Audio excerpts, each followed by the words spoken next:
नमस्कार दोस्तों, तूली the blogger में आप सबका फिर से स्वागत है। दोस्तों आज की इस वीडियो में मैं आप लोगों को बताऊंगी कि नाभि के वो रहस्य जो जानना बहुत ज़रूरी है, जिसके बिना अगर कोई भी नॉलेज आप ले रहे हैं लेकिन नाभि के रहस्य को अगर नहीं जान रहे हैं तो शायद अभी भी आप मेडिटेशन से बहुत दूर है।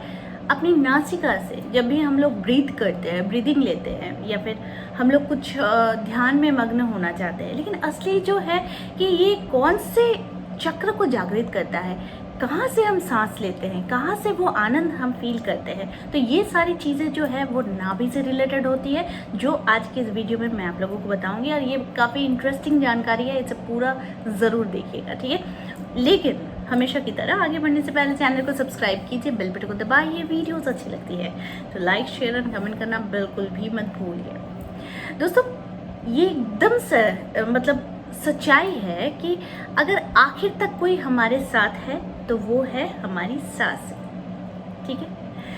सांस गई तो हम गए, सांस बंद हुई तो हम ऊपर चले गए, है ना। तो इसलिए हमारे जीवन में हर एक क्षण अपनी सांस को धन्यवाद जरूर दीजिए, यानी अपनी ब्रीथ को, ठीक है। लेकिन हैरानी की बात यह है कि हम अपने इस जीवनदायिनी के साथी से करीब करीब अपरिचित है। हम लोगों को पता ही नहीं कि हमारे जीवनदायिनी कौन है ना। तो अपरिचित ना रहे इसके लिए आज का वीडियो है, तो बताती हूँ। दोस्तों यहाँ तक कि ये हम लोग नहीं जानते हैं कि सांस को कैसे ली जाती है, ठीक है। जब हम लोग रेकी करते हैं ना, जब हम लोग किसी ध्यान के बारे में हम लोग जब सीखते हैं ना, जानते हैं ना, तो हमें बार बार इन सारी चीज़ों पर गौर कराया जाता है कि इम्पोर्टेंस क्या है, नाभि की इम्पोर्टेंस क्या है, ठीक है। तो कैसे हमारी सांसें हमारे मन, हमारी भावना, हमारी ऊर्जा और हमारी सेहत को प्रभावित करती है। देखिए जब हम लोग बहुत खुश होते हैं, बहुत दुख होते हैं ना, तो इसका रीज़न क्या होता है पता है? ये कौन से चक्र से जागृत होता है? ये हमारे मणिपुर चक्र से जागृत होता है। और ये मणिपुर चक्र ना, ये हमारे स्पाइनल कॉर्ड के ऊपर में ही निर्भर भी करता है, हमारे जितने भी चक्र हैं, ठीक है। तो देखिए नाभि ऊर्जा में ना प्राण ऊर्जा का केंद्र होता है, जो कि हम लोग अभी बात कर रहे हैं, सांसें ले रहे हैं, आप मेरी बातों को सुन रहे हैं, समझने की कोशिश कर रहे हैं। ये क्या है? ये एक प्राण ऊर्जा है। तो देखिए योग और तंत्र साधना में ना नाभि यानी मणिपुर स्थल को सांसों का केंद्र माना गया है, ठीक है। वही यही वजह भी है कि नाभि को प्राण ऊर्जा का भंडार बताया गया है। देखिए योग में ना 72,000 नाड़ियों की बात कही गई है, ठीक है।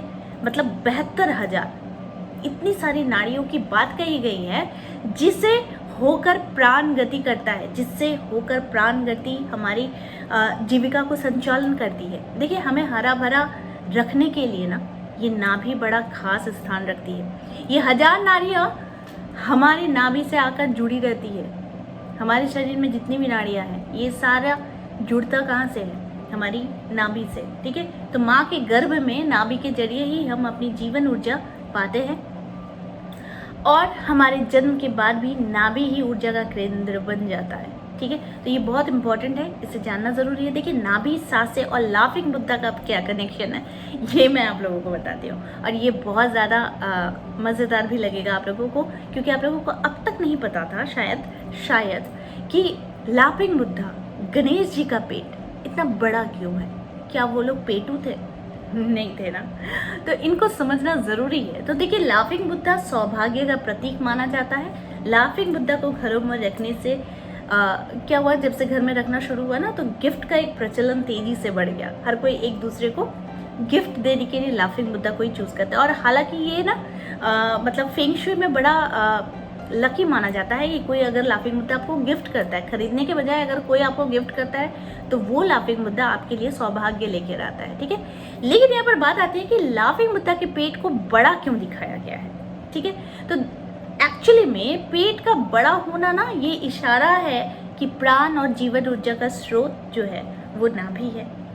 देखिए ठीक उसी तरीके से भगवान गणेश के पेट को भी ना बड़ा आकार में दिखाया गया। मतलब ये नहीं है कि वो बहुत ज़्यादा खाने के शौकीन थे, ठीक है, ऐसा नहीं है। ये वो इशारा करती है कि हमारी ऊर्जा का जितना भी भंडार है ना, वो हमारा नाभि ही है। ठीक है, तो बुद्धा हमें कह रहा है कि जितना हम नाभि से जुड़ जाए, उतनी हमारी सांसें जितनी नाभि से होती हुई आए, ठीक है, उतना ही हमारा जीवन क्या होगा, आनंदमय, सुखमय, हंसता हुआ और काफ़ी ऊर्जावान होगा। ये बहुत इंपॉर्टेंट है, जो हम लोगों को जान लेनी चाहिए। सिर्फ लाफिंग बुद्धा रखने से नहीं होता है, मेडिटेशन करने से ही नहीं होता है, ध्यान करने से ही नहीं होता है। हम लोग बार बार कहते हैं कि सांसों पर केंद्र को ज़रूर कीजिए, सांसों पर अपने ध्यान को लेकर जाइए, लेकिन वो सांस जिसको हर एक क्षण जो हमें जीवन प्रदान करिए, जो हमें ऊर्जा प्रदान करिए, उसका जुड़ाव आखिर कहाँ से है, सांस ले तो ले कहाँ से। ठीक है, तो ये सारी चीज़ें जो है ये हमारी नाभि से जुड़ी हुई होती है। तो कैसे सही तरीके से हम सांस लें, ठीक है, तो ये इंपॉर्टेंट है कि आप लोगों में से बहुत कोई ध्यान, जप, मेडिटेशन ज़रूर करते हैं, लेकिन सांस लेने की प्रक्रिया जो होती है वो बहुत इंपॉर्टेंट होती है। उसे जान लीजिए। आपने कई बार महसूस किए होंगे कि छोटे बच्चे जो होते हैं ना, वो दिन भर भाग दौड़ मचाए रहते हैं, है ना, इतनी मतलब हम लोग बंगाली में कहते हैं कि दुष्टुमी करते हैं, बहुत ज़्यादा शैतानियाँ करते हैं, भागम भाग दौड़ मचाते हैं, लेकिन थकान उन्हें कभी नहीं आती। उसका रीज़न क्या है पता है? आप उनके साथ भागे तो आप थक जाएंगे, लेकिन वो बच्चे नहीं थकेंगे, उनमें इतनी ऊर्जा होती है, लेकिन वो इस भाग दौड़ का ना मज़ा लेते रहते हैं। ठीक है, क्योंकि उन्हें मज़ा आता है, वो दौड़ रहे हैं, भाग रहे हैं, कोई उन्हें पकड़ रहा है, ये उनको मज़ा आता है। लेकिन शारीरिक रूप से हम छोटे बच्चों से मजबूत हैं, लेकिन आखिर फिर ऐसी कौन सी बात है या फिर ऐसी कौन सी ऊर्जा है जो उन्हें ऊर्जावान रखती है और हमें ऊर्जावान नहीं रख पाती है? तो इसका रीज़न है कि आपने अक्सर ध्यान दिया होगा कि जब बच्चा सो रहा है ना, तो उनकी सांसों की गति के साथ ना उनका पेट फूलता है और फिर सिकुड़ता है। आप देखेंगे छोटे बच्चों को खास करके, और अगर मैं बोलूँ ना तो 2-3 महीने के बच्चे को आप देखेंगे ना, उनका पेट फूलता है फिर सिकुड़ जाता है। तो देखिए, बच्चे सांस ना पेट के जरिए लेते हैं, जबकि हम बड़े लोग सांस लेते हुए ना छाती फुलाते हैं फिर सिकुड़ लेते हैं। ठीक है, तो हमारी सांस की अभी जो केंद्र होगी है वो है ये, तो यहाँ से हम लेते हैं तो ये फूलती है फिर ये पिचक जाती है। लेकिन एक बच्चे को देखेंगे ना, तो बच्चे क्या करते हैं, नाभि से सांस लेते हैं, तो उनका पेट फूलता है फिर वो सिकुड़ जाता है। तो उसी तरीके से जो लोग गायक होते हैं ना, तो गायक के मामले में ना हम ये सुनते आए हैं कि उनका स्वर गले से नहीं नाभि से निकलता है। एक्चुअली में हमें जब भी कुछ कहना या गाना भी होता है ना, तो हमारी सांसें बाहर होती है। ठीक है,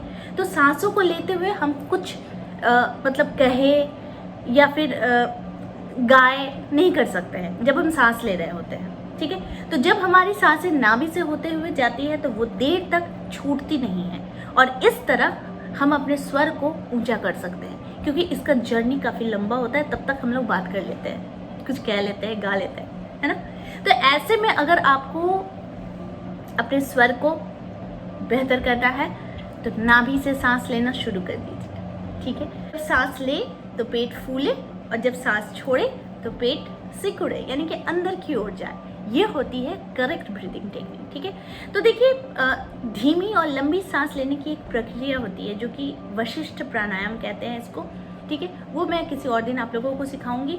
कपाल भाती के माध्यम से भी आप सांस ले, अगर मेडिटेशन करते हैं तो वो भी एक सही तरीका होता है। तो यानी कि यहाँ पर साफ है कि जब कभी आप तनाव में हो, आप अपने सांसों को नाभि की ओर ले जाइए, और इसको भूलिएगा नहीं। देखिए, हम लोग टेंशन में ना जोर जोर से सांस लेते हैं, हमारी हार्ट बीट जो होती है ना, वो हार्ट बीट जो बहुत तेज़ी से धड़कने लगता है जब हम बहुत टेंशन में होते हैं, या फिर किसी चीज़ से डर गए हो, या फिर किसी चीज़ से हम बहुत ज़्यादा परेशान हो रहे हैं, तो हम लोग क्या करते हैं, हम लोग सांस यहाँ से लेते हैं। ऐसे भी नॉर्मली हम लोग बड़े लोग सांस यहीं से लेते हैं, हमारा सीना फूलता है, सिकुड़ता है। ठीक है, तो जैसे जैसे आपको कोशिश करनी है कि जैसे जैसे आप नाभि से सांस लेना शुरू करेंगे, वैसे वैसे अपने मन में आप कंट्रोल करना शुरू करेंगे, इंद्रियों को अपने वश में लाना शुरू करेंगे, यानी कि वो आपके कंट्रोल में होगी।